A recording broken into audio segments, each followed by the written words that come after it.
할렐루야! 예수님은 우리의 왕이십니다. 예수님은 나의 왕이십니다. 나의 왕 예수님, 우리의 왕이 예수님. 그 예수님께서 지금 이 시간, 지금 여기, 지금 이곳에 찾아오셔서 나와 여러분 한 사람도 빼놓지 않고 우리 예수님께서 만나주시기를 축원합니다. 예수님 만나기를 축원합니다. 여러분, 예수님 만나면 해결됩니다. 예수님 만나면 길이 보입니다. 예수님 만나면 닫힌 문이 열립니다. 예수님 만나면 하늘 문이 열립니다. 할렐루야! 그러므로 지금 이 시간, 하나님 말씀을 듣는 이 시간, 하나님 말씀을 듣는 중에, 하나님 말씀을 듣다가 말씀 중에 거하시는 예수님, 말씀이 되신 예수님, 아니 말씀 자체이신 예수님, 그 예수님 만나기를 축원합니다. 할렐루야! 네, 제가 존경하는 그 선배 목사님 한 분의 간증입니다. 그 목사님께서 오늘 간증하시는데 막 눈물을 글썽글썽 하시면서 간증을 하셨어요. 그 목사님은 아주 가난한 집안에 태어났고, 그리고 어렸을 때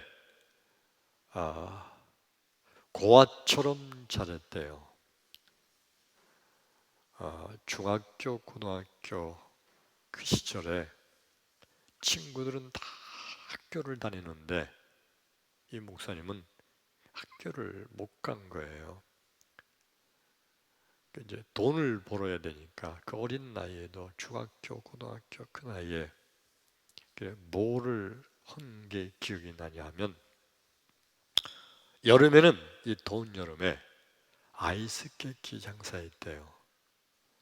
아이스케키를 모르는 분들 있나요? 요새 애들은 아이스케키 모를지도 몰라. 아이스케키가 뭐예요? 이 아이스 케이크, 일본식 발음으로 아이스케키, 한글로 얼음 과자. 아이스케키 다음에 뭐가 있었죠? 하드. 기억나요? 웃으시는 분 하드. 아이스케키보다 하드가 더 비싸죠. 하드가 그게 크림도 더 많이 들어갔고 우유도 많이 들어가서 부드럽고 더 맛있었어요. 비싸고. 그 이만한 통으로 그거를 이제 받아다가 그 통에 탁탁 채워가지고 그 미고 댕기면서, 그러면서 이제 아이스케키 그 장사를 여름에 했대요. 그 목사님이, 근데 이 아이스케키를 그냥 미고만 댕기면서 팔리는 게 아니에요.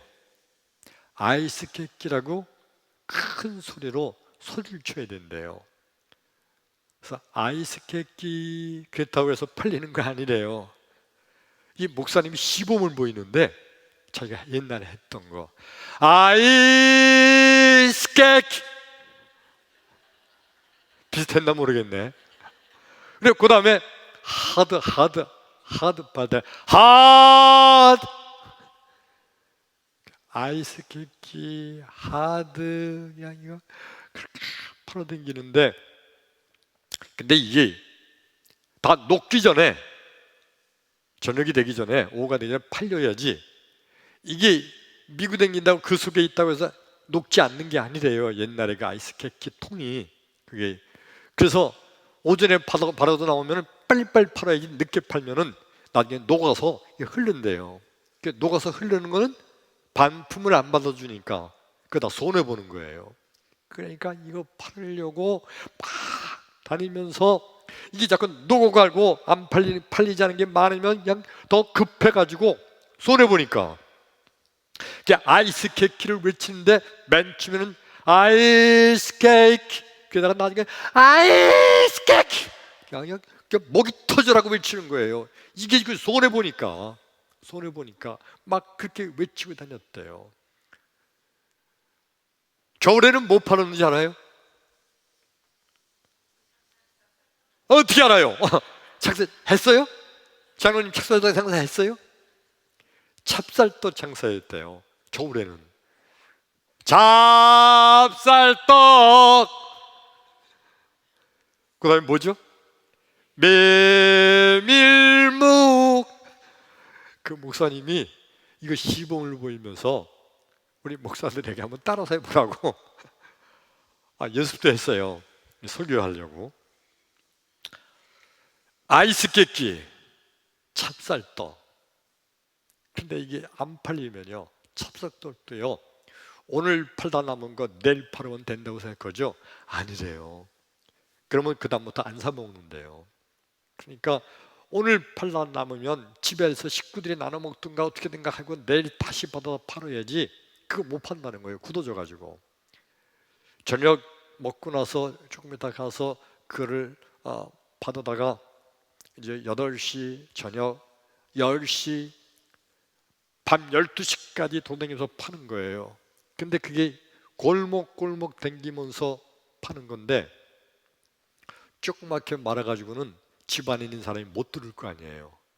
그러니까 집안에 있는 사람이 찹쌀떡 장사가 지금 우리 집 옆에 지나가고 있다는 걸 알아야 뛰어나와서 찹쌀떡! 그래 부르는 거예요. 그러면 네! 그리고 쫓아가서 그 파는 거예요. 그 집에 있는 사람이 들을 정도가 돼야 되니까 조그맣게 말해서는 안 되는 거예요. 찹쌀떡!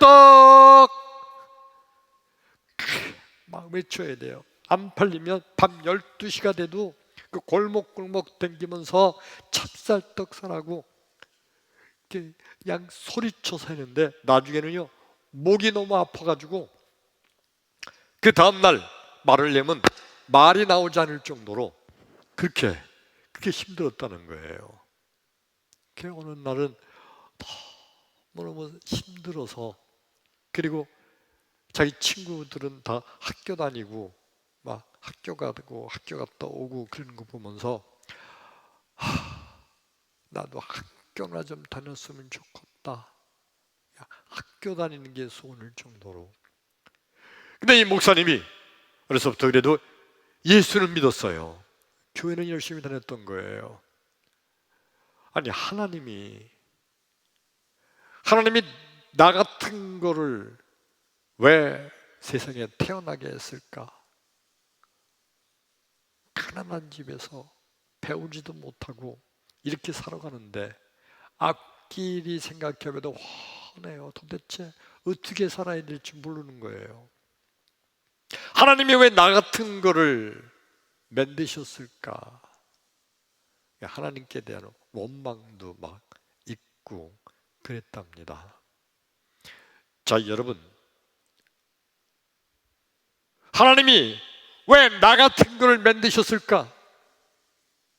지금 오늘 설교 말씀을 듣는 나와 여러분, 나 같은 거를 하나님이 왜 만드셨을까?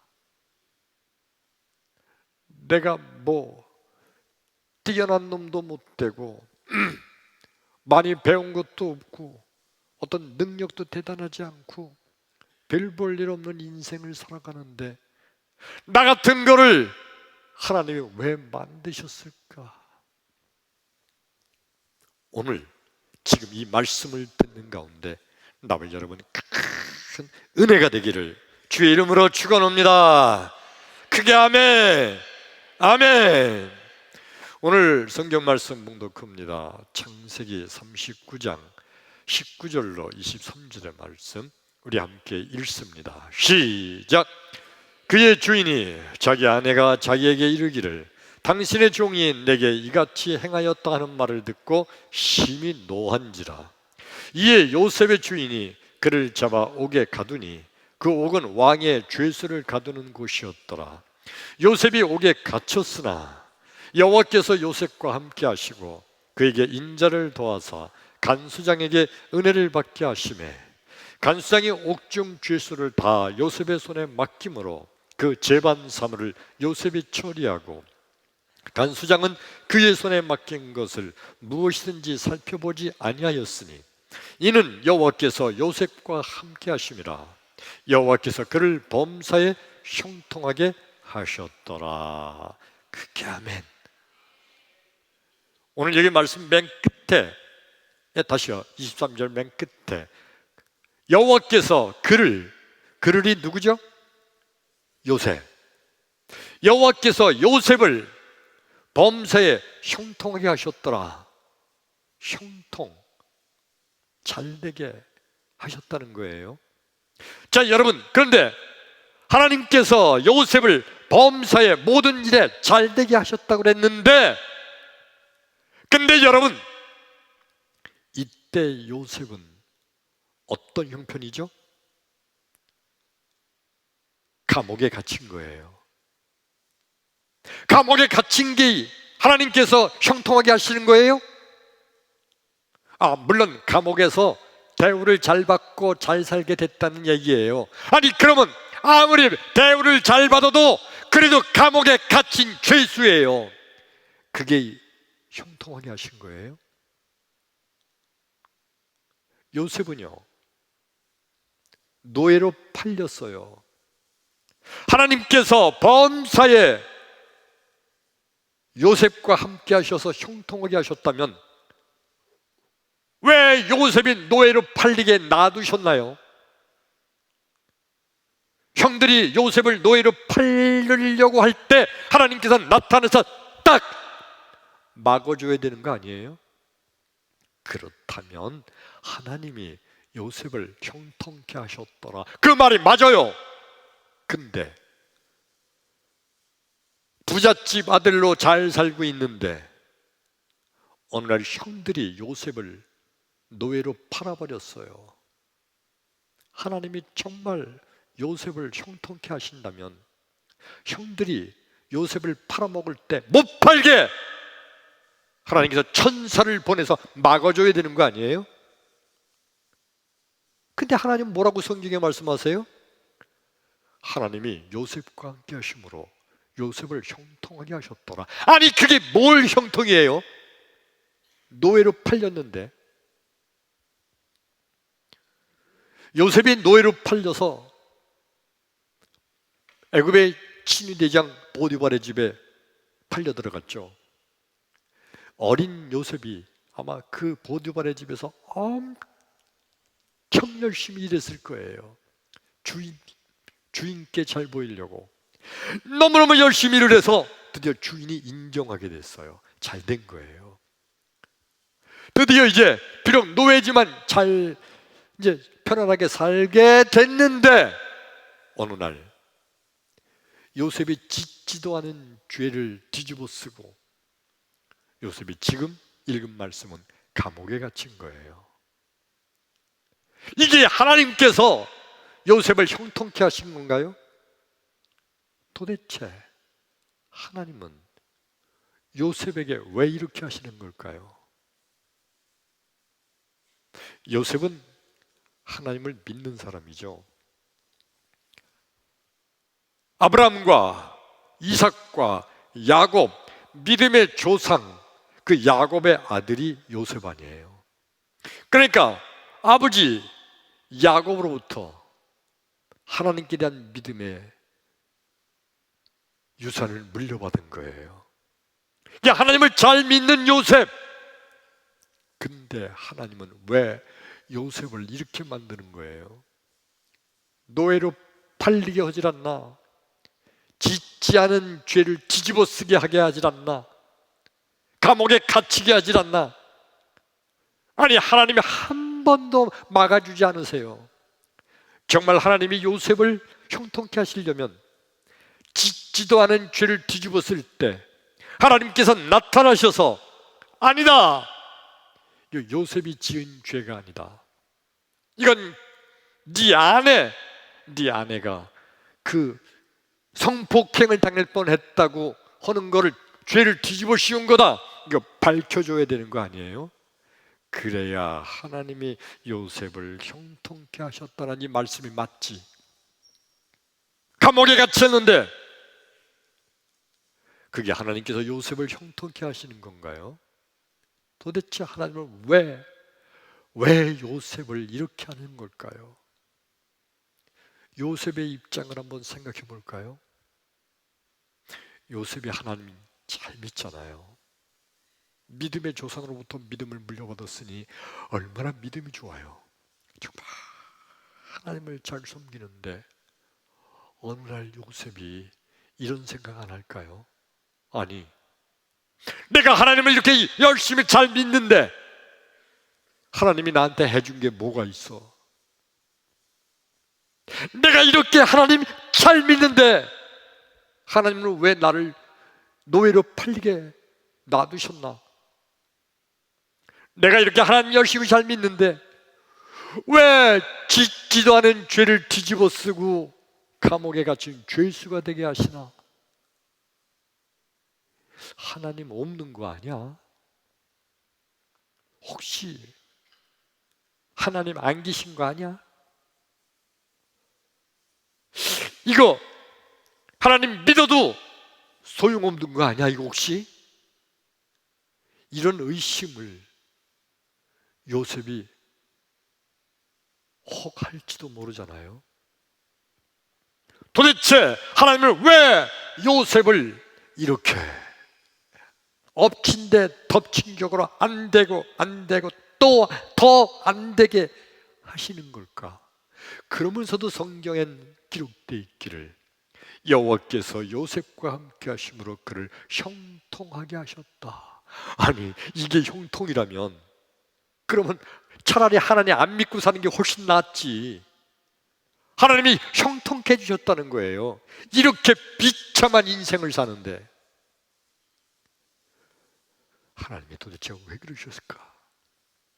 여러분, 하나님께서는요 요셉을 향한 하나님의 위대한 계획을 가지고 계신 줄로 믿습니다. 크게 아멘.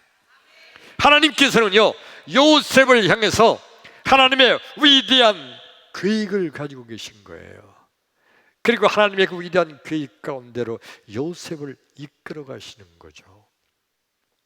오늘 말씀을 듣는 나와 여러분, 우리 예수님께서는요 나와 여러분, 우리 한 사람 다 개개인에 대해서 우리 예수님은 위대한 계획을 가지고 계심을 믿기를 축원합니다. 한번 따라서 할까요? 예수님은 나에 대한 위대한 계획을 갖고 계시다. 아멘. 나 같은 거에 대해서 예수님이 나를 알기나 하실까? 내 이름을 예수님이 알기나 하실까? 나 같은 거? 나같이 시원찮은 놈? 가진 것 없고 배운 것 없고 뭐 하나 제대로 할 줄도 모르는 나 같은 놈, 나 같은 거를 예수님 어디다가 쓰시려고 예수님께서 위대한 계획을 가지고 계시다니 그게 나한테는 해당되지 않는 말 같지 않아요? 그러다가 또 이런 생각도 하지 않을까요? 그러면 내가 왜 이렇게 살아? 아니, 예수님이 나에 대한 위대한 계획을 가지고 계시면 내가 정말 일이 잘 풀리고 대단히 잘 되고 헐헐 날아다니고 대단한 역사를 이룬다면 혹시 몰라, 예수님이 나에 대해서 위대한 계획을 가지고 계시면 내가 도대체 왜 이렇게 이 모양 이 꼴로 사는 거야? 이런 생각을 혹 할 수 있지 않아요? 세상의 모든 사람들이 다 그런 거예요. 예수 믿으면 잘 되고 형통하고 복 받고 길이 열리고 그래서 아멘 아멘 할렐루야 아멘 그러면 정말 감사하고 좋고 영광을 돌리는 그러는데 어느 날 보니까 안 되고 또 안 되고 더 안 되고 엎친 데 덮친 격으로 더 망하고 쫄딱 망하고 아무리 생각해도 길이 보이지 않고 완전히 길이 막혀 있는 상황에 처할 때 도대체 예수님이 계시긴 한가? 도대체 내가 이거 잘못 믿고 있는 거 아니야? 예수 믿어도 소용없는 거 아니야? 별의별 생각 다 할 수 있잖아요. 우리 예수님께서 하신 말씀을 한번 볼까요? 로마서 8장 28절의 말씀 읽어요. 시작! 우리가 알거니와 하나님을 사랑하는 자, 곧 그의 뜻대로 부르심을 입은 자들에게는 모든 것이 합력하여 선을 이루시느니라. 크게 아멘!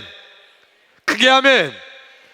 여러분, 우리 예수님께서는요, 우리를 향한 선을 이루시는데, 주님의 뜻과 계획을 이루어 가시는데, 그런데 모든 것이 합력하여 선을 이룬대요.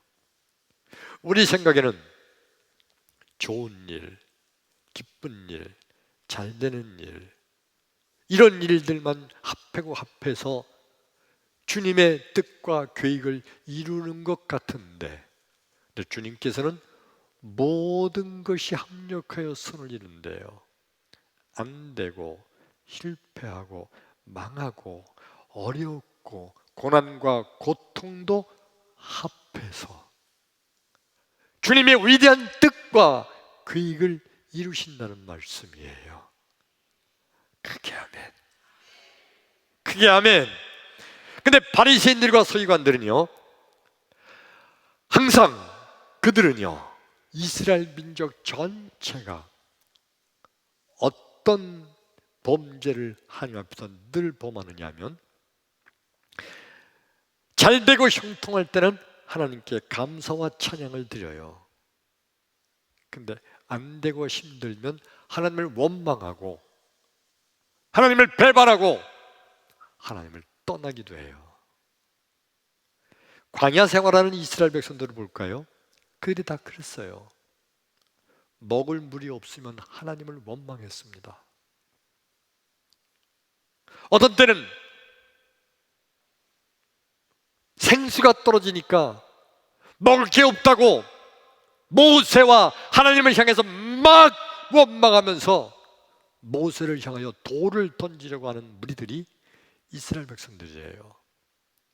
그러다가 먹을 게 생기면, 마실 물을 하나님 주시면 하나님께 잘못했다고 회개하면서 주여 잘못했나이다 회개하여, 회개 나오는 거예요. 항상 이스라엘 백성 전 역사가 그래요. 모든 역사가. 바리새인들과 서기관들이 바로 그런 거예요.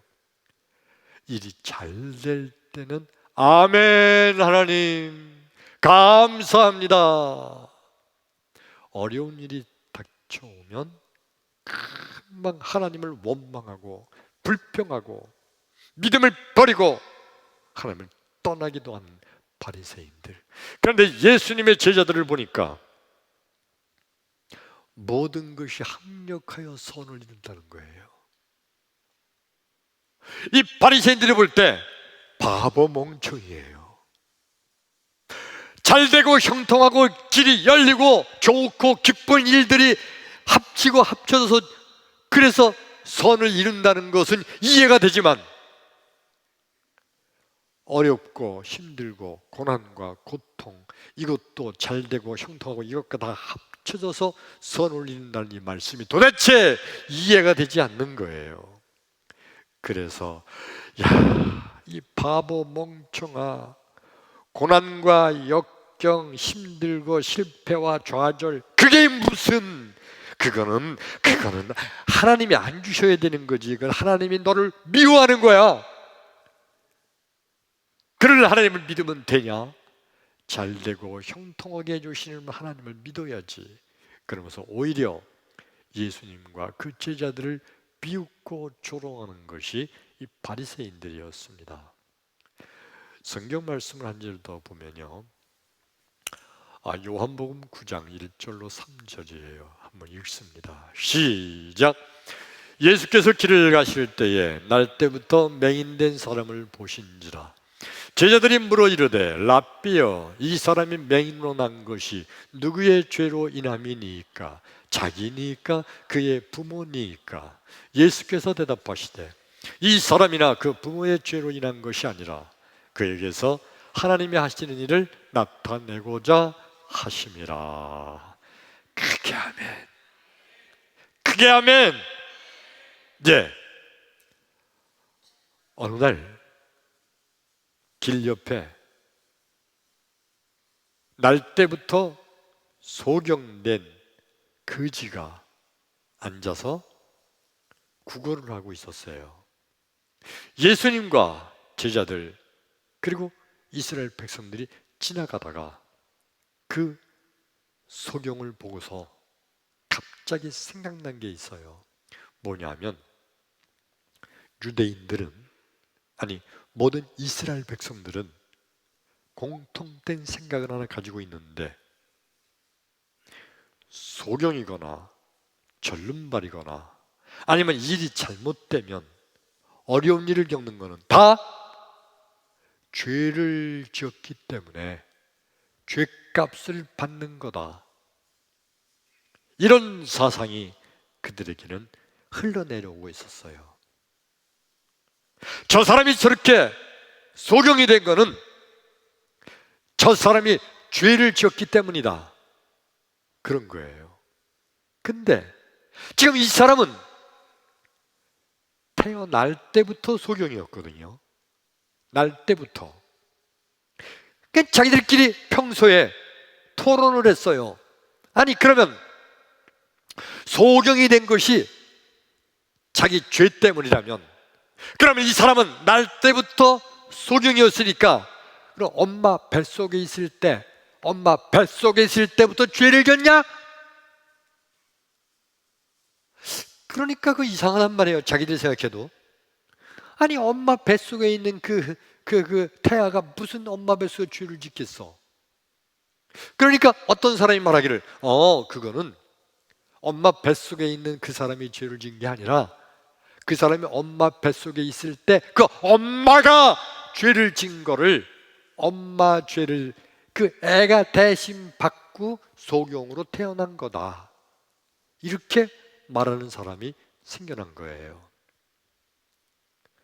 그러니까 사람들이 엄마가 죄를 진 건 좋다. 근데 엄마 죄를 왜 애가 죄를 대신 뒤집어 쓰냐? 하나님이 죄도 없는 애를 엄마 때문에 소경으로 만드냐? 하나님이 불공평하다. 그러면서 그게 아니라고 또 반박하는 무리가 생겨났어요. 평소에 날 때부터 소경된 그 거지를 보면서 백성들이 다 말이 많았던 거예요. 도대체 누구 죄 때문에 저 소경은 태어날 때부터 죄를 저렇게 소경으로 태어났을까? 자기 죄일까? 그 부모가 지은 죄일까? 막 그러고 있었는데 그때 마침 예수님이 그 소경 옆을 지나가게 됐거든. 길거리니까. 그게 생각이 나가지고, 그래서 이 백성들이 주여! 물어본 거예요. 평소에 서로 막 토론하던 거니까. 이 사람이 날 때부터 소경이 됐는데 그거는 이 사람 죄입니까? 그 부모님 죄입니까? 예수님께 물어봤어요. 그때 예수님이 뭐라고 대답하셨어요? 3절 우리 한번 다시 볼까요? 읽어요. 3절 시작. 예수께서 대답하시되 이 사람이나 그 부모의 죄로 인한 것이 아니라 그에게서 하나님이 하시는 일을 나타내고자 하심이라. 여러분, 이 불쌍한 거지 소경, 이 소경의 입장에서 생각해 보면 나는 왜 태어날 때부터 장님이었을까? 내가 무슨 죄를 졌다고? 하나님 해도 너무 하시는 거 아니야 이거? 하나님이 계셔? 아니 나 어떻게 살라고 이렇게 맺는 거야? 이 소경이 그렇게 살았던 거예요. 원망과 비평도 있잖아요.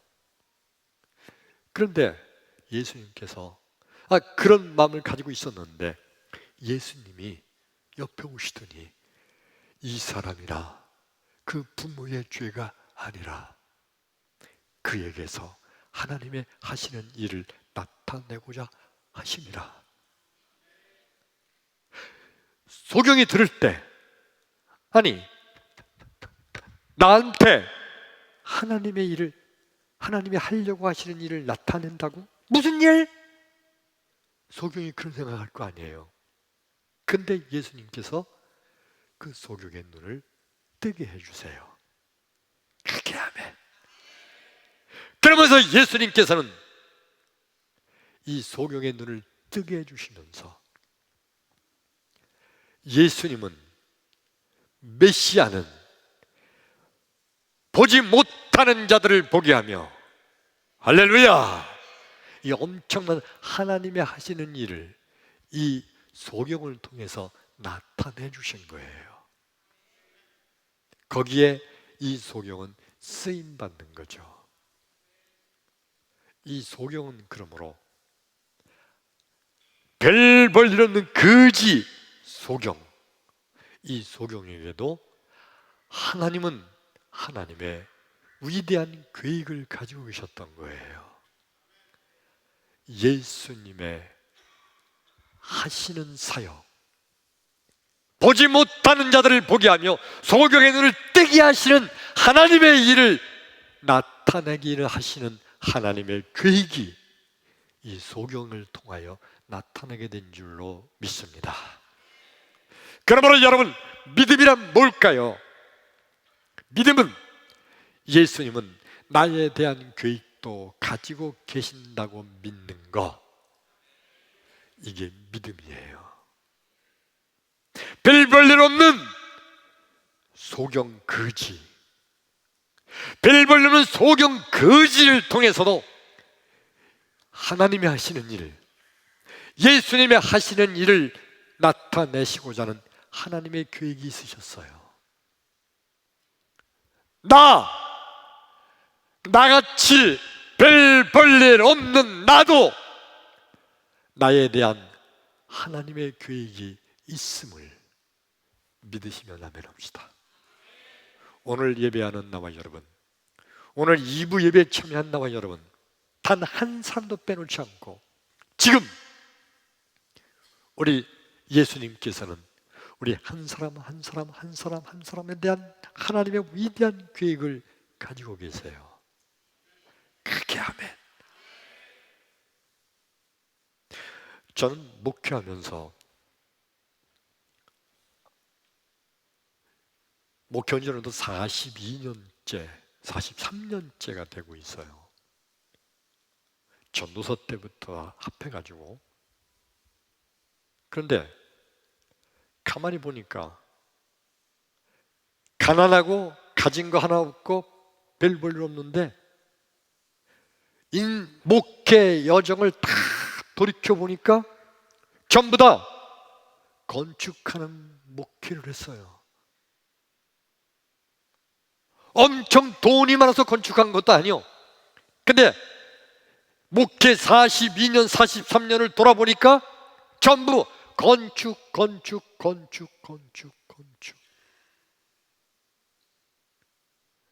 조그만 교회 첫 번 건축했을 때 그때 2,100만 원 들여서 건축했어요.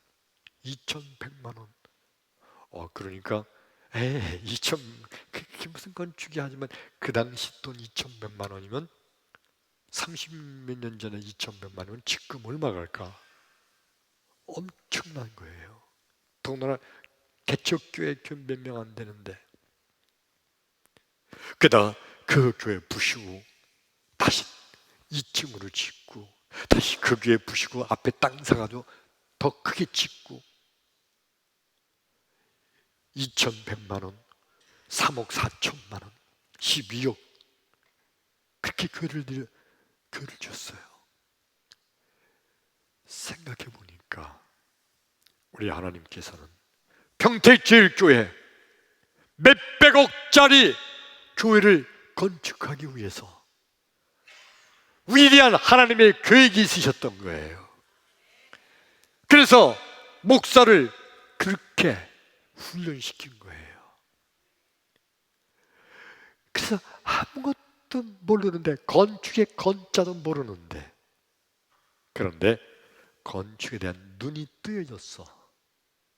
아, 이렇구나.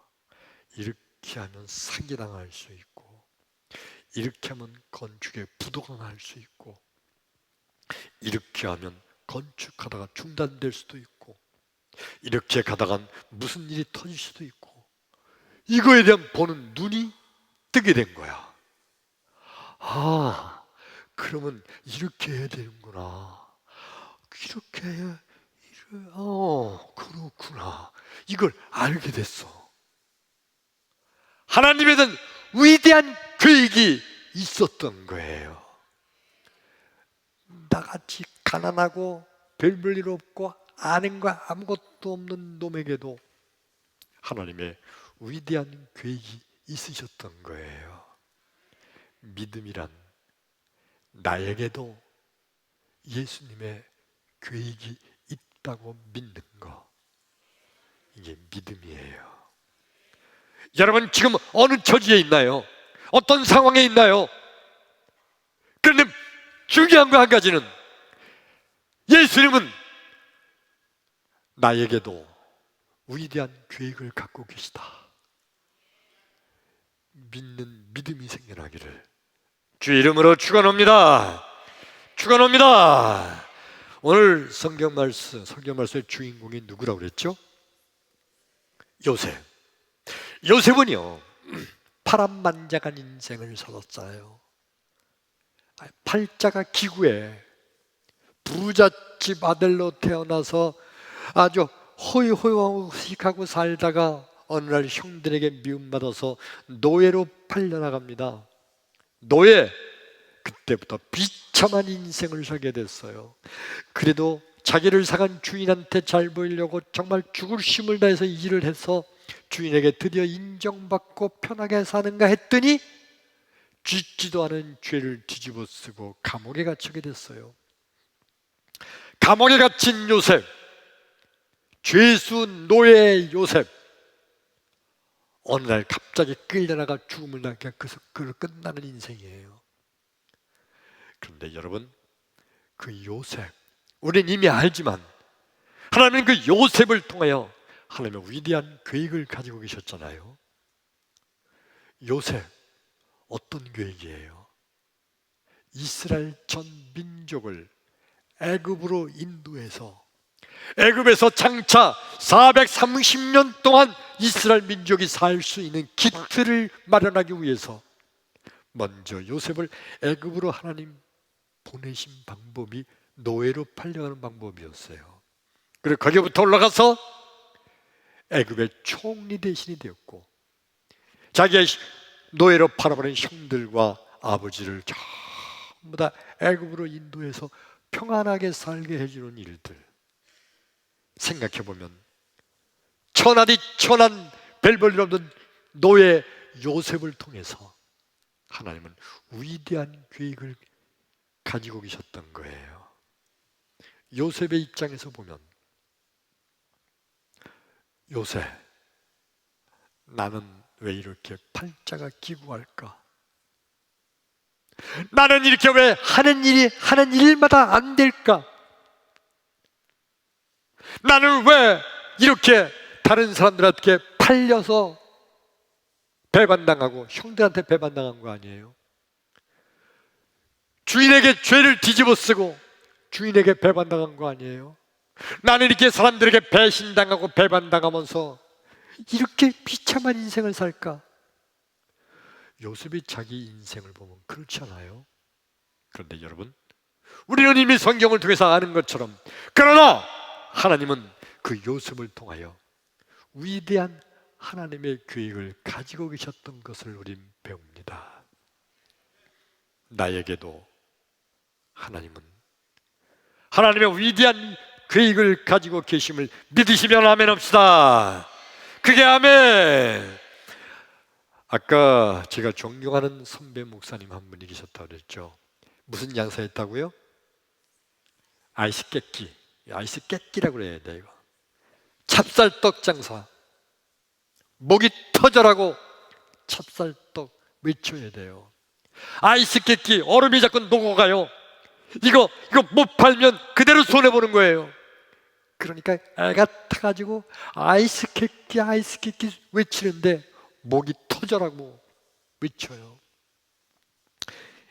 그분이 나중에 목사님이 됐죠. 누구시냐면, 뭐 나쁜 얘기 아니니까 말씀해도 되겠지. 저 옆에 있는 서정립교회 한정호 목사님 아시죠? 아시는 분들 많이 있죠. 예, 그 목사님 간증이에요. 그 목사님 무슨 얘기 하시는 줄 알아요?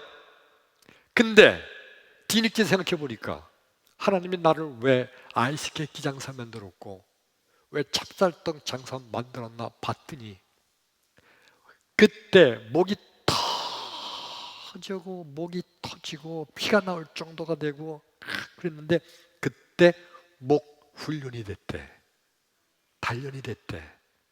그래가지고요, 그 목사님 자기는요 아무리 설교를 해도 목이 가라앉질 않는데 아침부터 저녁까지 설교를 해도 목이 쨍쨍하대요. 그분 은퇴하실 때까지 목소리 쨍쨍했어요. 그 목소리 하시는 말씀이, 하나님은 나를 아이스 깨끼 장사시키면서 찹쌀떡 장사시키면서 이미 하나님은 부흥사로 나갈 수 있도록 목을 단련시킬 훈련 계획을 가지고 계셨다. 부흥 강사로 만들 계획을 가지고 계셨다. 이게 한정호 목사님의 간증이에요. 여러분, 누가 학교도 못 다니는 아이스 깨끼 장사하는 그 가난한 촌놈, 그에게 위대한 하나님의 계획이 있는 것을 누가 인정하겠어요? 그런데 지나놓고 보니까 한정호 목사님 스스로 아하, 하나님은 그런 계획이 있으셔서 나를 아이스 깨끼 장사시켰구나. 오늘 이 말씀을 듣는 나와 여러분, 여러분의 형편과 처지가 어떠든 그것이 문제가 아닌 거예요. 믿음의 자녀는, 믿음의 아들과 딸들은 분명한 주님의 계획이 있음을 믿으시기를 축원합니다. 그러므로 여러분, 성도란 어떤 상황에도 절망하지 않는 자가 진정한 성도입니다. 크게 아멘. 어떤 상황에도 예수님은 나를 향한 위대한 계획을 가지고 계시므로 절망하지 않는 자. 여러분, 성도가 아닌 자는요, 걸핏하면 아휴, 난 망했어, 난 끝났어, 난 이제 죽었다, 그냥 걸핏하면 이 말을 입에서 그냥 내뱉어요. 이제 끝났다는 거예요. 내가 이제 이 정도 돼서 난 완전히 쫄딱 망했으니까 난 이제 죽었다. 낙심과 실망 가운데 좌절하다가 인생이 끝나버려요. 그런데 여러분, 진정한 성도는요, 어떤 상황에도 절망하지 않는 자입니다. 왜냐하면 우리 하나님은 나에 대한 분명한 계획을 가지고 계심을 믿기 때문에. 크게 아멘. 우리의 하나님께서는 나를 향한 분명한 계획을 가지고 계심을 믿기 때문에 절망하지 않는 거예요. 노예가 됐어도, 죄를 뒤집어 쓰고 감옥에 갇힌 노예 죄수라 할지라도, 아이스 깨끼 장사하는 가난한 거지라 할지라도 하나님의 위대한 계획이 나에게 있음을 믿기 때문에 진정한 성도는 결코 절망하지 않습니다. 결코 하나님을 원망하지 않습니다. 결코 믿음을 버리지 않습니다. 주님만 바라보고 결국은 주님께서 주님의 그 위대한 계획을 나를 통하여 이루어 주실 것을 믿고 그 주님만 의지하는 가운데 결국은 승리하게 될 줄로 믿습니다. 크게 아멘. 끝까지 믿음으로 승리하게 되기를 주의 이름으로 축원합니다. 할렐루야. 기도합니다.